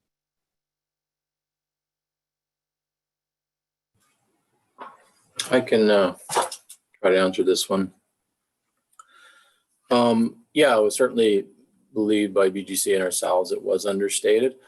Certainly the assessment that BGC had done last year was more in depth and more relevant information was available to come up with the assessment. Kara, if there's anything more you'd like to add? No, that pretty much summarizes it. It was a more in-depth study. When we planned the phase 1 project, we weren't aware, but it was brought to our attention. And as BGC went through the hazard assessment process, they came to the conclusions that you've all seen in a couple of presentations now. It was more in-depth study. They went beyond the basic requirements for hazard assessment, and they used a number of like both field techniques and modeling techniques to enforce and prove the conclusions that they came up with.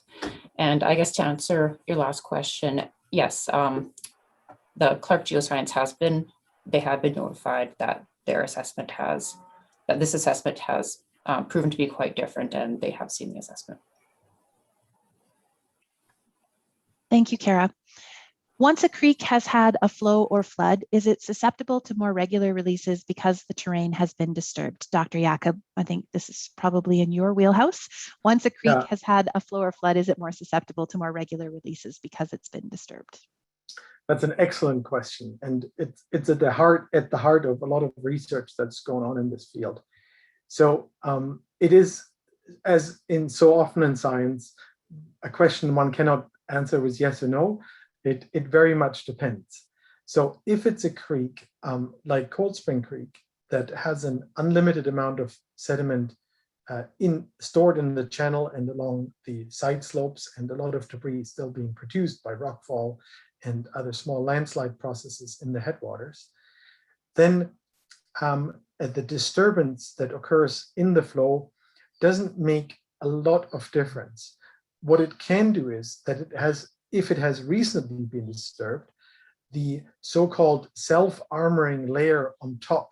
So that's when a big event comes through and then normal floods and normal flows occurs for a while, the channel bed armors itself.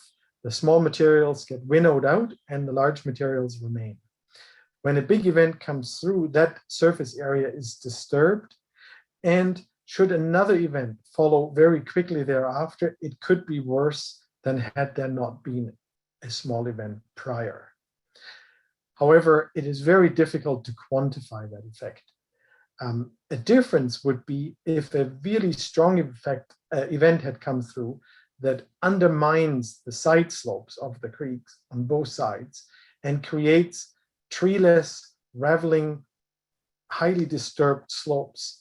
They could then add a lot of material in the immediate aftermath of such event, and should then be there another frontal system coming through thereafter, then it could get worse. A lot of ifs and buts and whens, I admit, but such is the Steep Creek science. But it's a very good question.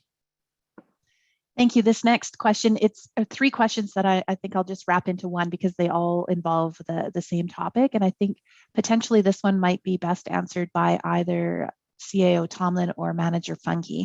And this relates to Dutch Creek and the utility. So the questions are, why was the utility not addressed in the risk assessment? And if it is involved, why isn't Dutch Creek included in paying for this service? And why then would Fairmont only be paying the tax increase when Dutch Creek users use the infrastructure and share the water system? So hopefully I've captured all of those. It's all related to the Dutch Creek utility and why they aren't contributing when the infrastructure is within Fairmont.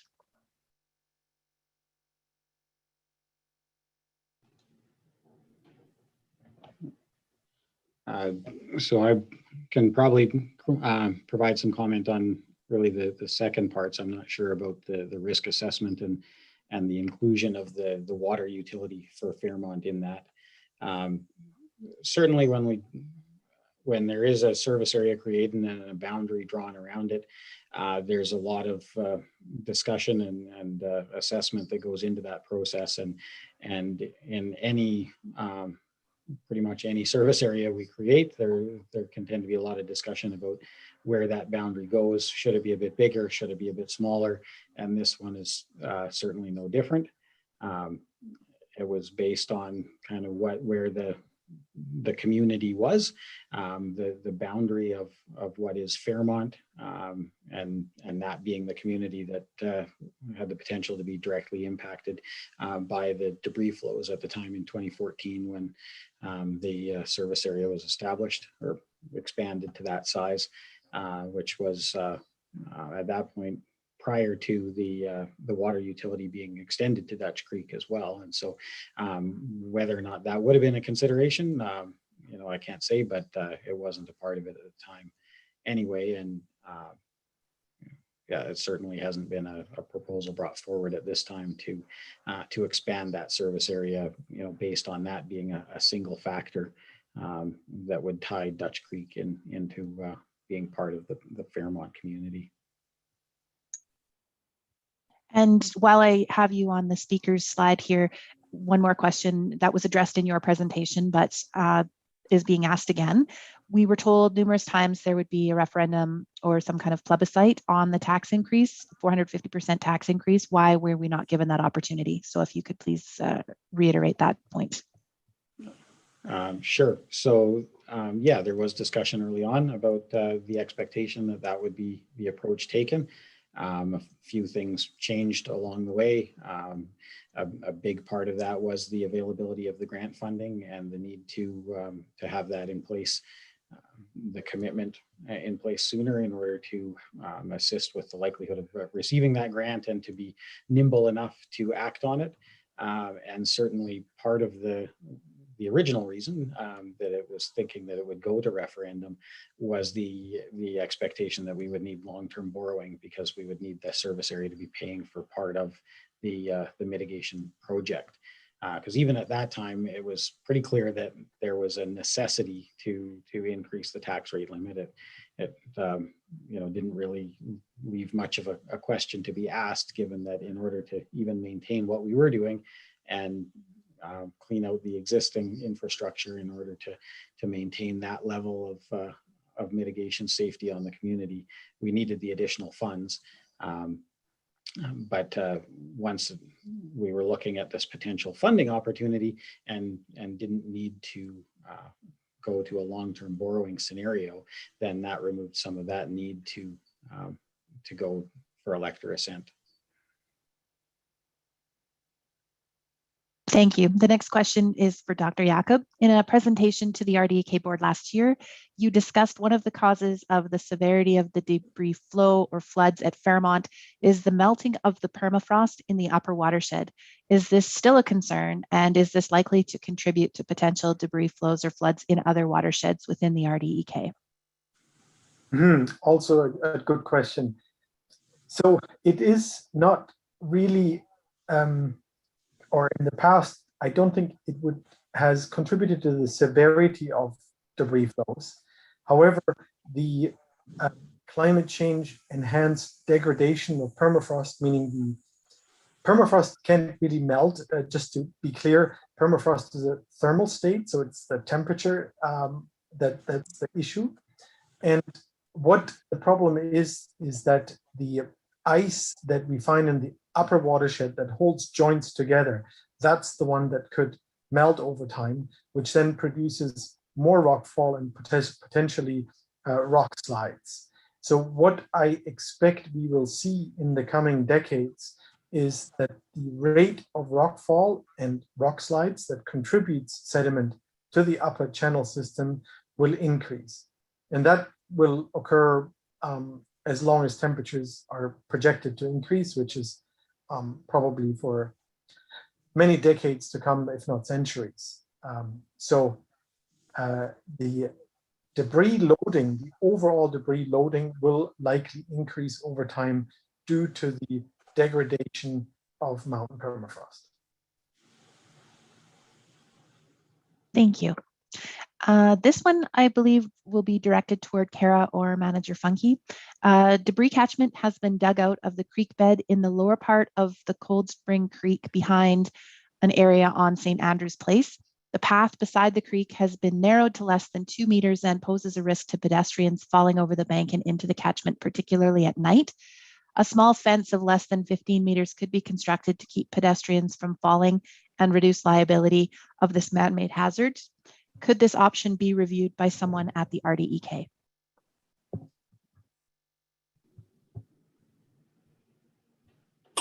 Yeah, no, that's an excellent comment. I think I know which basin they're referring to, but with this address given, we'll certainly look at this. I think that's a good suggestion and absolutely worth looking at.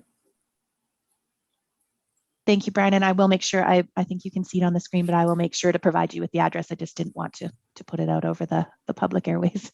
So the next question is, I live in a section of Fairmont that is outside the risk areas. I have no objections to contributing, but wonder why there is not a risk proportion assigned, with those in the high risk areas being assessed a higher proportion of the costs. So I guess I'm probably good one to answer that. So part of that would come down to the model and the legislation around providing regional district services, that we don't have the ability to have varying tax rates within a service area. And I think functionally there would be a challenge with that, as well as to how exactly to determine that. We've already talked about the challenge with establishing the outer boundary of the service area, and if we were to have some kind of a sliding scale, that would mean establishment of multiple boundaries within, or some sort of slide that I think would be difficult to manage. But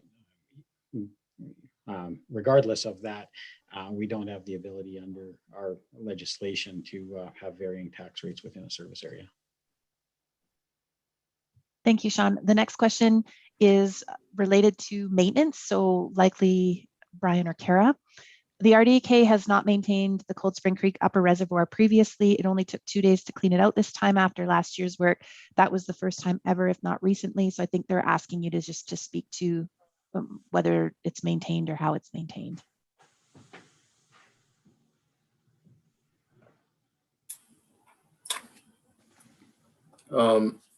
Yeah, it was cleaned out really quickly this time around. There was less material in it this year, but it has been cleaned out in the past by equipment that we've supervised and so on through emergency funding. But yeah, it's been cleaned out a number of times. Years ago, I believe, like 10 or so years ago, I believe the resort did some cleanup when it sort of trickled in over a period of years. But the last several times, Emergency Management BC had funded the cleanup. Kara, if there's any more to add on that? No, not really, Brian. It has been cleaned up several times over the last, I guess, since 2012, even since 2011. So the next question is, what happens to the project if the $9.7 million grant is not forthcoming? So I can speak to that. I think recognizing the importance of the project, we would continue to seek alternative funding opportunities and programs in order to ensure it moves ahead. it could end up meaning that it needs to be phased, as we had been expecting to have to do before this program came available. But certainly we're continuing to work as close as we can with the provincial and federal governments to try and ensure we can get funding at this point and not need to carry on looking for more in the future.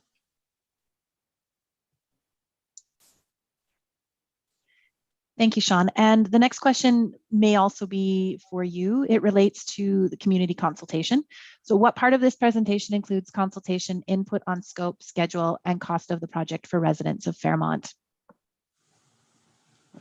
Yeah, so this project is, or this presentation is in place to present the information and what we have learned, but the qualified professionals, Dr. Jakob and his team have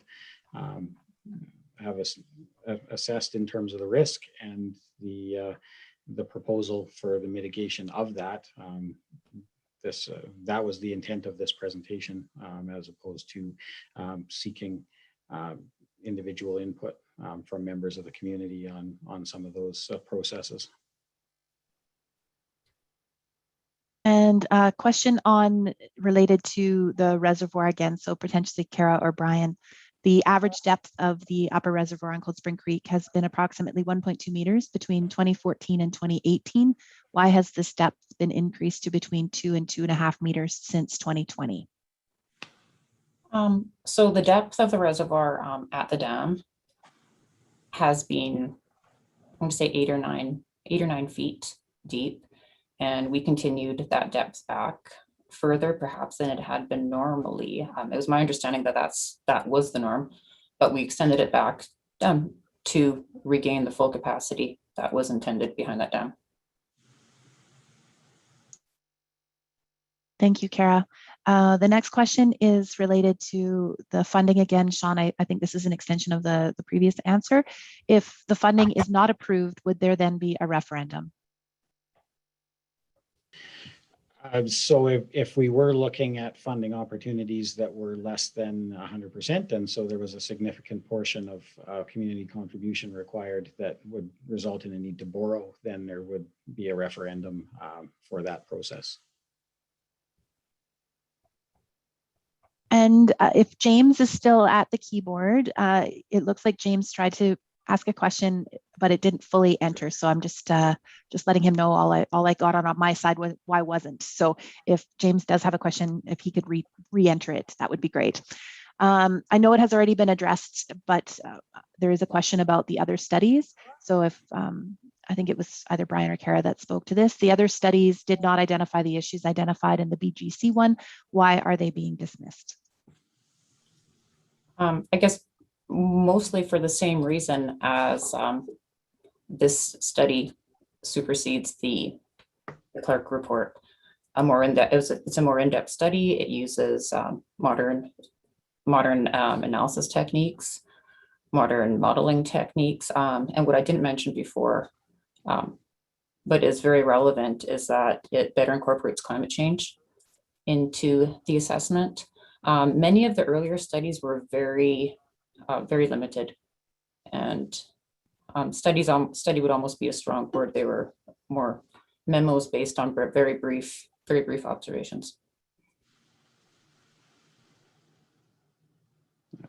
Yeah, if I might add to that, I think it's not so much that the others are being dismissed, so much as that this one was more in depth and builds on them. So not that they're invalid, they just didn't go to the level of detail. That's correct. Thanks, Sean. And there is a question about, Kara, in your presentation, just the reference to the emergency response that's currently happening within the community. I'm not exactly sure what the question is, but it's worded, the Dutch Creek event is separate from Cold Spring Creek and not part of this presentation. So I think just the answer to that was included tonight in case there were people wondering why the evacuation alerts were still in place and that they were from a different water system influence on Dutch Creek versus Fairmont or Cold Spring Creek. Yeah, exactly. And just, it's a recent event. I thought people might be interested in what is happening there. Okay, so at this time, there are no other questions. There are a few statements. Director Klovchuk, I don't know if you would like me just to to read out the comments. There's one question that doesn't relate to this project. I could save that to the end, but I'm not sure that it's one that would be addressed by the panel that we have collected here tonight. And then just a few comments. I'm not sure if you'd like me just to read those out to share. Sure, if you'd like to go ahead and do that. I think we have a few minutes, and then I have some closing comments. So. Sure. So the first one is just that according to the information presented tonight, there will be spent over $12 million in capital costs to cover a potential loss of $44 million in property losses in a 1 in 1,000 scenario. This does not seem like a smart investment. And then the one that was just, why wasn't it still not answered? If I may, sorry, Laurie, before you move on from that one, I just would like to comment, and unless I stand to be corrected, but that 1 in 1,000 is referenced to a loss of life. It's not a 1 in 1,000 chance that there could be property damage or property loss from a future event. Correct. And I think that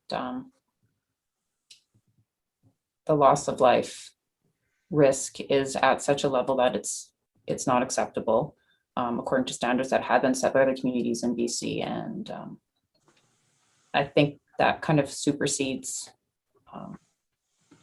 the dollars to some degree. I mean, not totally, of course. We're always conscious of the funds that are spent, but life safety is paramount. And we do have another question, and I believe that this one may be the difference between Cold Spring Creek and Fairmont Creek. So the question is, if individuals are not part of the BGC flood zone, why are we in a flood alert? And I believe that this might relate to the fact that the BGC report is on Cold Spring Creek that was presented tonight. And we do have an evacuation alert currently in place for Fairmont Creek, which is a separate system, but if someone could address that. Yes, if your assumption is right, Laurie, for Cold Spring Creek, we used the hazard areas from the Clark report that was written in 2013 after the 2012 event, and we included the moderate and high hazard areas in that report in the alert area, just like we did for the Cold Spring Creek area using the BGC report. Sorry, so just to clarify, it was for Fairmont Creek, you used the Clark report. Yes. And then the BGC for Cold Spring Creek. That's correct. Okay, and then just a couple of more comments. Thank you for applying for the $10 million grant. And we are happy to pay more taxes to contribute to this project. Thank you for the work that you have all done. And the last one is the one Director Klovchuk that is not related to this project. It's about the Columbia Lake Stewardship Society and why our tax dollars are being spent on them, saying that they get funding from us. So I'm not sure if that's one that could be addressed here tonight. I think Holly can for sure, and I suspect that's the acknowledgement for the conservation fund that they receive, which is a completely different service area that all Columbia Valley residents pay into. That's correct. The Columbia Valley Conservation Fund is paid for through a parcel tax by every property in the Columbia Valley, and therefore the projects that occur are throughout the Columbia Valley. Thank you both. And we do have one final question. If we have a major event that would cause loss of life, that would be a slow moving event, a storm cycle or high temperature that would start evacuation orders and move persons out of harm's way. How would we have casualties unless there was a Frank slide type of failure?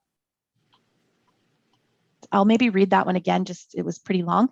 If we have a major event that would cause loss of life, that would be a slow moving event, a storm cycle or high temperature that would start evacuation orders and move persons out of harm's way. How would we have casualties unless there was a Frank slide type of failure? I could try to answer that question. I think I understand it. I could try to answer it from a geoscientific point of view, and maybe Kara or Brian want to look at it from a practicality point of view. So I think what the person is asking is, should there be a slow-moving a weather system coming in that we recognized, or that is being recognized as one that can dump a lot of rain, and there is an evacuation alert and then possibly an evacuation order, how could there be fatalities? So it's a good point. It does, there are a few underlying assumptions here. Number one is that the weather event is fully recognized by meteorologists as one that could create a lot of havoc. And sometimes meteorologists, more often than we like, are not quite right in their predictions because of the difficulties in predicting these kind of events precisely.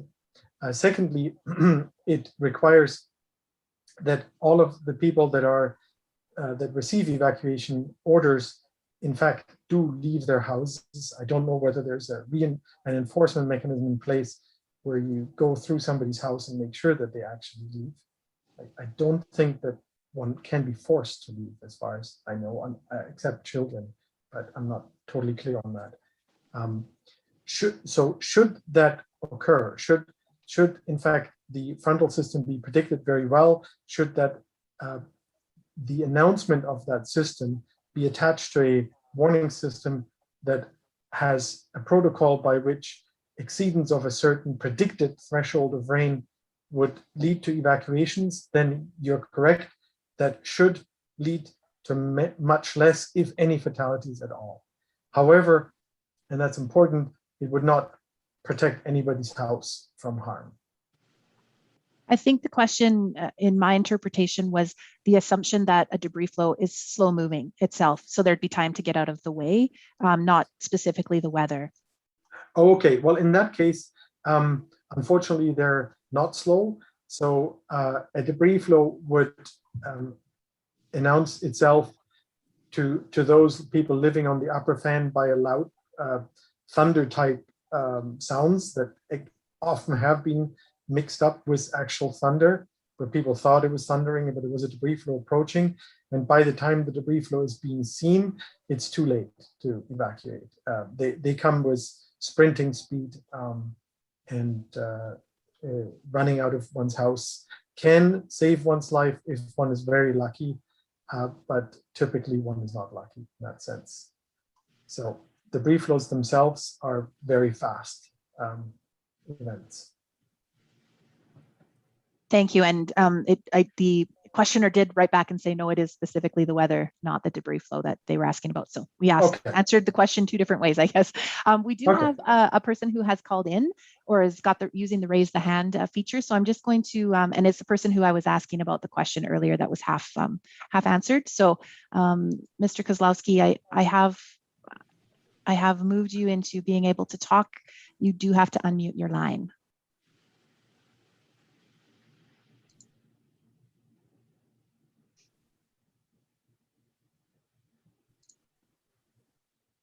Mr. Kozlowski, your line is still muted. If you are on you're on a computer, there should be a little microphone in the lower left corner, and you just need to click on that microphone or hit your space bar to unmute.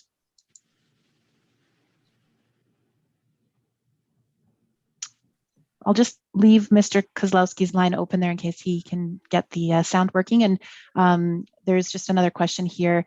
What happens if the $9.7 million grant is not enough to fund the project with increasing construction costs or unforeseen issues? Has this been taken into account as part of the estimate? Yeah, that's a great question. So when we built the estimate for the 9.7 million, we built our construction estimate based on the project that was planned and construction costs at this time and over the next couple of years. And then we added a 50% contingency to that estimate to ensure that we would have adequate funds. And 50% sounds like a lot, and it is a lot.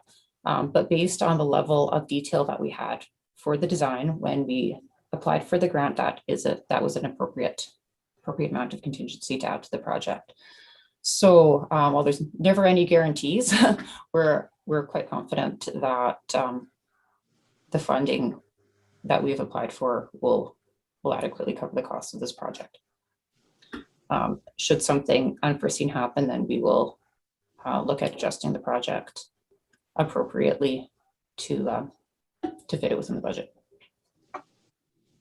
Thank you, Kara. And Director Klovchuk, that does wrap up the questions and comments that we have received. The only one that is outstanding is the one that has not come through, and I can't get the individual to have. He's just off. I think he's just in. So Mr. Kozlowski, are you able to hear us and ask your question?